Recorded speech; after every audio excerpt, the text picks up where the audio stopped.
ኬቲ በመቀጠል የሚያስፈልጋት ምንድነው በሚለው ጉዳይና የሷን አእምሮ የማሳመን ሁኔታ ላይ ተወያዩ።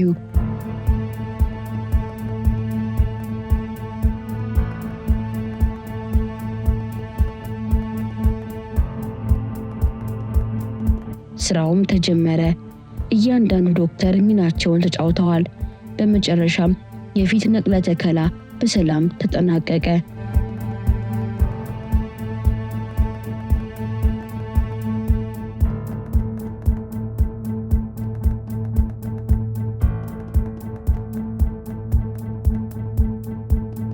ከሁሉ በበለጠና በተሻለ እሷ ያለፈችበት ራስን የማጥፋት መንገድ ማንም እንዳይሞክረው አነቃቂ ምክሮችና ትምህርት አዘል ንግግሮችን የተለያዩ መድረኮችን በማግኘት ለብዙዎች ታስተምራለች።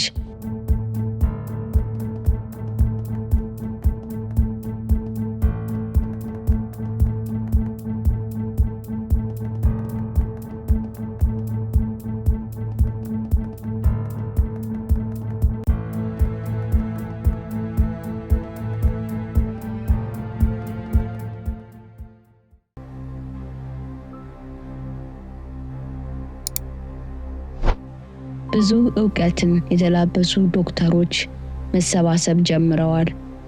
ዶክተር ብራያን ኬችመንት የተባለ በቀዶ ጥገናና በግኝታቸው የተመሰከረላቸው ዶክተሮች መካከል አንዱ ነበር።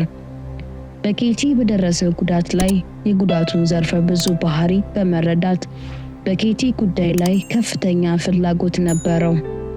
ዶክተር ብራያንም ሲናገር እንዲህ ይላል።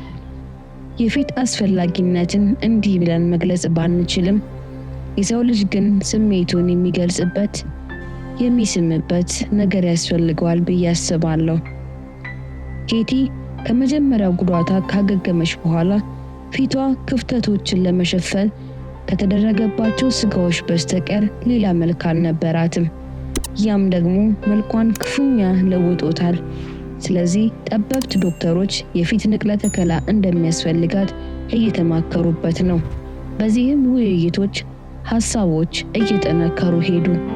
ኬቲን ለተሻለ ሕክምና ከአንዱ ተቋም ወደ ሌላ ተቋም ማዘዋወሩ ግድ ነበር። ስፔሻሊስቶች አዳዲስ ቴክኖሎጂዎችን የተላበሰ ሕክምና ለመስጠትም አመቺ ነበር። ዶክተር ብራያንና ዓለም አቀፍ የሆነ ስፔሻሊስት ከበድ ያለ ስብሰባና የውይይት ጊዜ አደረጉ። ኬቲ በመቀጠል የሚያስፈልጋት ምንድነው በሚለው ጉዳይና የሷን አእምሮ የማሳመን ሁኔታ ላይ ተወያዩ።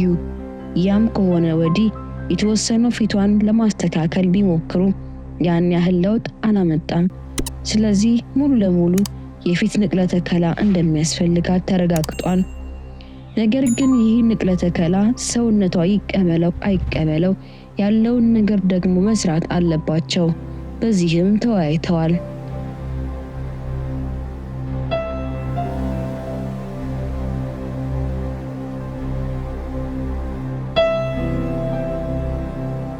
This journey has been 4 steps forward, 2 steps backwards, but always progress.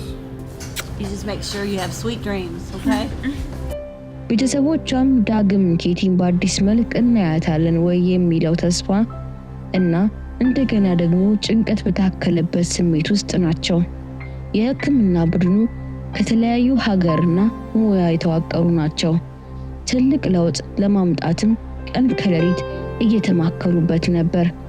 ከነርቭ ቀዶ ጥገና፣ የደም ቧንቧ ስፔሻሊስቶች፣ አንስቴዚዮሎጂስቶች እስከ የመልሶ ማቋቋም ቴራፒስቶች ድንበሮችን ለመግፋት ባላቸው ፍላጎትና የቁርጠኝነትም ጭምር ነበር ተዘጋጁት።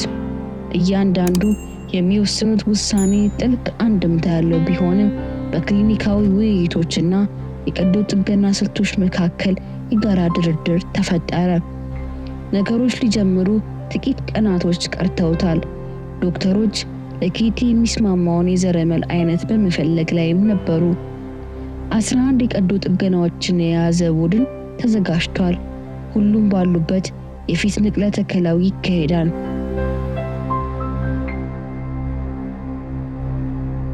እንደማይደርስ የለም ቀኑ ደረሰ። በዶክተር ብራያን እና በዶክተር ፍራንክ የሚመራው 11 የቀዶ ጥገና ሕክምና ቡድን ለቀዶ ጥገና እየተዘጋጁ ነው። በሆስፒታሉ ያሉት ኮሪደሮች በሚጸልይና በሚጨነቅ ሰዎች ተጣበዋል። ትልቅ ተስፋ፣ ጭንቀት፣ የነዚህ መንፈስ በሆስፒታሉ ውጥረትን ጨምረዋል።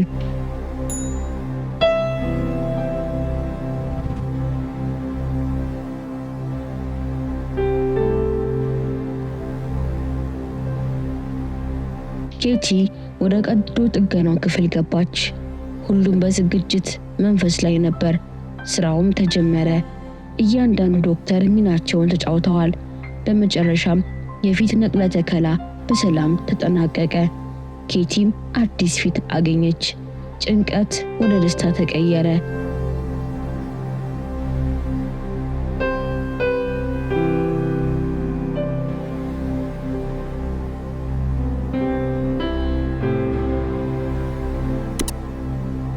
ተስፋም እውን ሆነ። ሁሉም በድል አድራጊነት መንፈስ ከኬቲ ቤተሰቦች ጋር ተገናኙ። ይህንንም ጉዳይ በሚዲያ በዜና ማሰራጫ ህዝብ ተቀባበለው።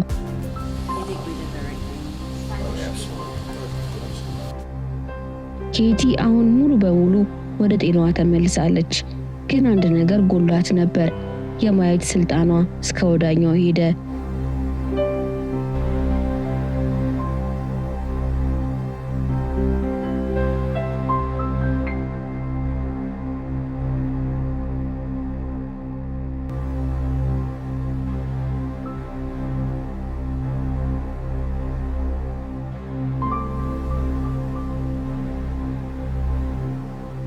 ኬቲ ግን በአዲስ መንፈስ፣ ጥንካሬና አቅም ጉልበት ተመልሳለች። ማየት ባትችልም ያለችበትን አምና ተቀብላ የብሬን ትምህርቷን ጀመረች። ያቋረጠችውን ትምህርት ቀጠለች። ከዚህም ባሻገር ራሷን ችላ መኖር እንደምትፈልግም እንዳለባትም ትናገር ነበር። ከሁሉ በበለጠና በተሻለ እሷ ያለፈችበት ራስን የማጥፋት መንገድ ማንም እንዳይሞክረው አነቃቂ ምክሮችና ትምህርት ታዘል ንግግሮችን የተለያዩ መድረኮችን በማግኘት ለብዙዎች ታስተምራለች። ከሷ ህይወትን ብዙዎች ተምረዋል።